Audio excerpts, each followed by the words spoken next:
හයි! අදත් මගේ YouTube channel එකට සාදරයෙන් ඔයාලව පිළිගන්නවා. අද මම ඔයාලත් එක්ක share කරගන්නේ මගේ බබාට හදපු රසම රස recipe එකක්. බතල වලින් රසම රසට මේ කෑම එක හදාගන්න පුළුවන්. ගොඩාක් පෝෂණීය කෑමක්. අපි යන් එහෙනම් වීඩියෝ එකට. මාව subscribe කරලා bell icon එක click කරලා තියාගන්න.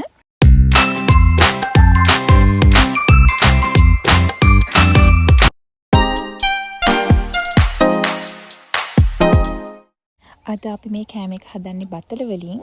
ඊට අමතරව අපිට ඕන වෙනවා chop කරගත්ත ලුණු සුදු ලුණු, නිවිති, කරපිංචා, මේ පෙන්නන්නේ oats කුඩු. ඔයාලට instant oats බදලා ගන්න පුළුවන්.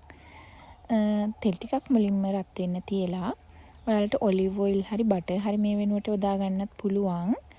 රත් වෙනකොට අපි මේකට දාගන්න ඕන chop කරගත්ත රතු ලුණුයි සුදු ලුණුයි. ඊට පස්සේ කරපිංචා ටික එකතු කරගන්න පුළුවන්. මේ ටික හොඳට රන්වන් පාට වෙනකන් තෙල් එකේ බැදෙන්න දෙන්න ඕන. ගෙදර හදාගන්න පොල් තෙල් නම් වඩාත් හොඳයි බබාට. අපි මේක බබාට හදන නිසා පිරිසිදුව හදාගන්න ඕන. මෙන්න මේ විදිහට බැදෙන්න දෙන්න. ඊට පස්සේ මේ ටික හොඳට බැදුනට පස්සේ අපි බතල ටික හොඳට පොඩි කරගන්නවා. මෙන්න මේ ගානට පොඩි කරගත්තම ඇති. හොඳට තැම්බුනොත් හොඳට පොඩි වෙනවා. බතල ටික මුලින් තම්බලා ගන්න. ඊට පස්සේ මේ බැදිලා තියෙන දැන් ලුණු සුදු ලුණු ටික හොඳට බැදිලා තියෙන්නේ. මේකට බතල් ටික එකතු කරන්න ඕන. ටික ටික මේ විදිහට එකතු කරගන්න. බතල ටිකත් මේකේ ටිකක් බැදෙන්න දෙන්න. මේ විදිහට බතල ටික බැදෙනකොට අපි මේකට 3-5 වර්ග ටික එකතු කරගන්න ඕනේ. අවුරුද්දට වැඩි බබෙක්ට හදනවා නම් ලුණු ගම්මිරිස් එකතු කරගන්න අමතක කරන්න එපා. මගේ බබාට අවුරුද්දට වැඩි නිසා මම ලුණු ගම්මිරිස් මේකට ඇඩ් කරගන්නවා. මේ විදිහට ඇඩ් කරගෙන ඒක තව ටිකක් ටෙම්පරාදු වෙන්න තියන්න. මේ අන්තිමට එකතු කරගත්තේ නිවිති කොළ. නිවිති කොළ හොඳට සෝදලා පොඩියට කපලා මේකට එකතු කරගන්න පුළුවන්. පෝෂණ ගුණය වැඩි කරගන්න. නිවිති දැම්මට පස්සේ අපි ගොඩක් ලිපේ තියාගන්නේ නැහැ. අන්තිමට මෙන්න මේ විදිහට තමයි පේස්ට් එක තියෙන්න ඕනේ. මේ ගානට පේස්ට් එක තිබුණාම ප්‍රමාණවත්.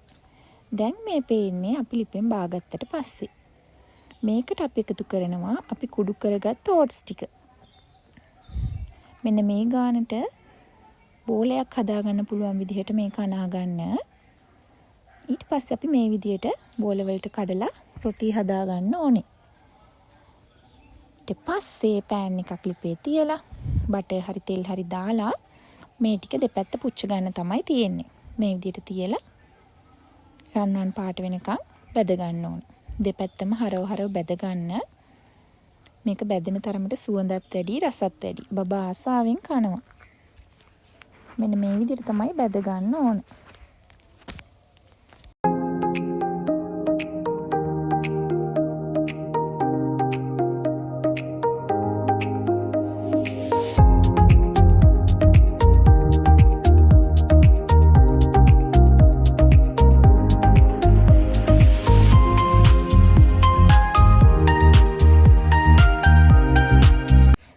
මේ තියෙන අපි හදාගත්ත රසම රස කෑම එක ඔය try කරලා බලන්න. බබා ආසාවෙන් කයි. එහෙනම් අදට ගිහින් එන්නම්. බයි.